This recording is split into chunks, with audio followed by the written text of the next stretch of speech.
Eat your heart out, Billy Mitchell. Welcome to WatchMojo.com, and today we'll be counting down our picks for the top 10 unbreakable video game records. Carrie Swidecki recently danced her way into the 10th anniversary of the Guinness World Records Gamers Book. Not everything has to be an impressive high score.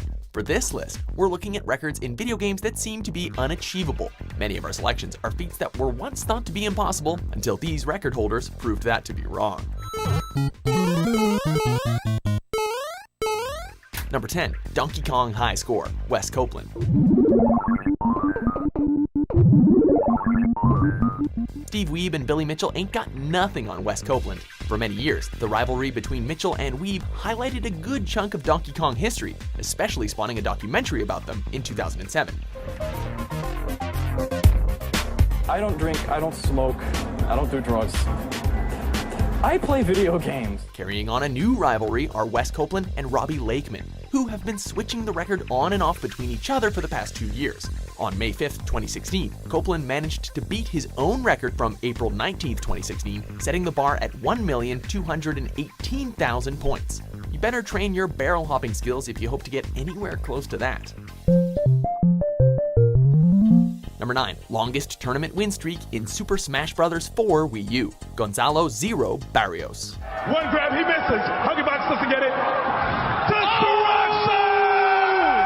Shortly after Nintendo's Smash Bros. Tournament at E3 2014, one name haunted pro gamers everywhere: Zero, aka Gonzalo Barrios. And the whole thing about Zero and his bravado online has just been reaching whole new levels, man. And it's getting even crazier because now there's apparently bounties that are being put on his head. Practically a celebrity in the Smash Bros. Community, he's competed in many tournaments since 2007. It wasn't until December 21st, 2014, when he began a long win streak that would last for a little under a year. Accumulating 53 consecutive victories, Barrios was considered a threat among tourney players, even getting a bounty rewarded to anyone who could end his streak. Should he choose Zero Suit Samus, you can guarantee an ass whooping for yourself. Yeah, just simple. Keep it simple. Keep it simple. Keep it simple. I mean, I could have definitely like down B or something, but I'm gonna keep it simple.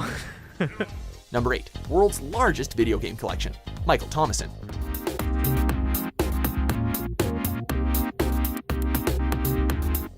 For many of us, this is a dream come true. What kid today would not want a seemingly never-ending library of video games at their disposal? Well, he may not be a kid, but Michael Thomasson collected over 11,000 video games to set the record for world's largest video game collection, 10,607 of those being part of the official count completed by Guinness. Sounds amazing, but imagine the nightmares in backlogging on these games. Michael Thomasson has a massive collection, 10,607 games. The collection made headlines once more in 2014 when Thomasson sold the entire set for $750,250. That is some serious bank. Get popping on those extra shifts at Arby's though. The current bid stands at $750,250 dollars. Number 7, video game with the most expensive virtual real estate, Entropia Universe. An asteroid that has at one point been sold to another avatar. It was sold for about $100,000 US. Microtransactions can be the worst sometimes, especially when you're playing MMOs or alternate reality simulators. Why spend money for digital material in video games? Well, because we need to expand our virtual towns, duh. And there are a few different ones that you can choose from. Some of the more popular ones are Calypso land area deeds, which give you a share of the profits made on various land areas on Calypso. Enter Entropia Universe, designed by Swedish software company Mindark, where users are allowed to sell virtual real estate, breaking this record in 2009. The Crystal Palace, in-game of course, was sold for $330,000, only for this record to be topped a year later by John Jacobs, who sold Club Never Die for $635,000. How is this unbreakable? Well, get this. Entropia is registered as a bank, meaning the in-game currency and digital goods hold real-world value.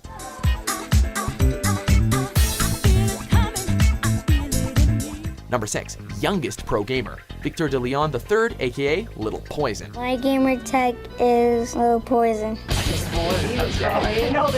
I'm the world's youngest professional gamer. Most of us probably have stories of playing video games at a young age, but how many of you were playing them professionally at that time? That's the case with Victor, aka Little Poison, who entered his first professional Halo tournament at age 6, and the following year ended up placing second out of 550 competitors during a Halo 2 free-for-all tournament.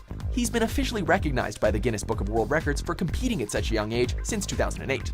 And I didn't know how good he was until we actually got to the event. We got 4th place, right? We got 4th place at the tournament. Now, having surpassed the age of 18, he has since moved on from pro gaming. But until 5-year-olds start winning competitions, his legacy isn't going anywhere anytime soon.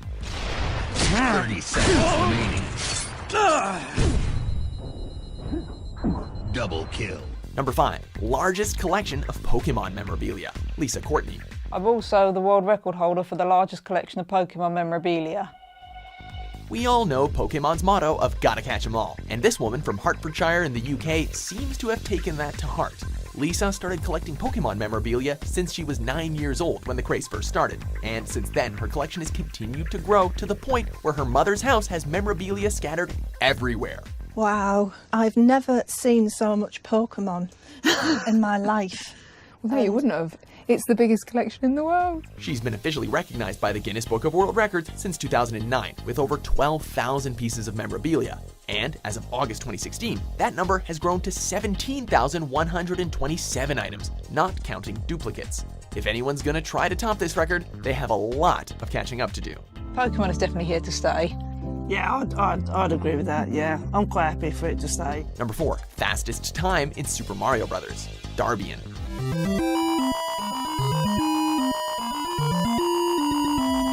Speed has been more of Sonic's thing, but Sega won't lie, Sonic was inspired by Super Mario Bros. Back when speedrunning was first becoming a thing, a tradition that's still alive and well in the gaming community. To this day, speedrunners are still practicing with one of the original speedrunning games.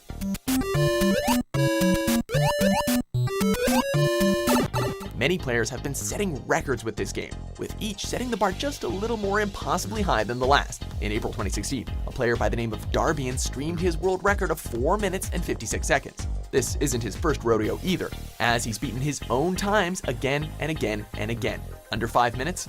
Some of us can barely get through World 3. Props to you, buddy. That was it! That was it! Number 3, highest score in E.T., Glenn Case. Some games are just best left forgotten. As totally bizarre as it is to see this game on a list like this, we should ask ourselves one question: who has the patience? This game is pointed to as the trigger that caused the industry to crash in the late 80s. Given how buggy, glitchy, and practically unplayable it was, how could anyone tolerate this game long enough to rack up a high score of 1,058,399 points? Well, Glenn Case would, for 8 hours and 30 minutes. For those about to play the suckiest game of the 80s, we salute you. Tip. Just short of 40,000, over $1 million. Number 2, longest gameplay marathon in Just Dance 4, Carrie Swidecki.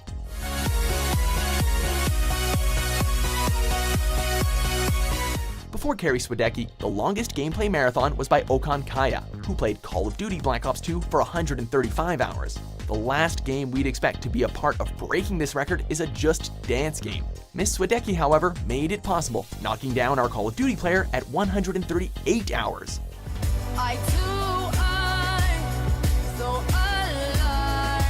This dancer wasn't done dancing with just that record though, as she managed to nab 2 more world records during her run: longest dance game marathon and longest motion sensing game marathon. Give yourself a victory dance, Carrie. You earned it. Or maybe you should just relax for a bit. I feel incredible. I've kind of taken a couple days of being lazy, not doing anything. Number 1, Pac-Man perfect game speed record, David Race.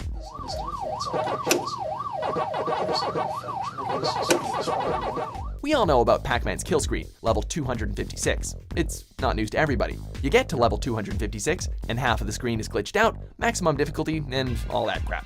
Nothing new, until you witness someone achieve a perfect run, reaching the kill screen and beyond without even dying once. Reflexive sympathy for and advocacy position.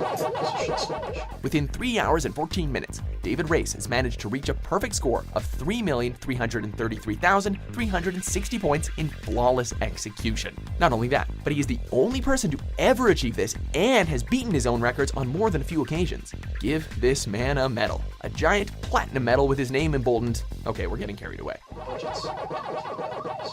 Thanks for watching Mojo Plays. Be sure to subscribe and click on the link in the description below to check out our suggestion page and vote on what content you'd like to see us cover next.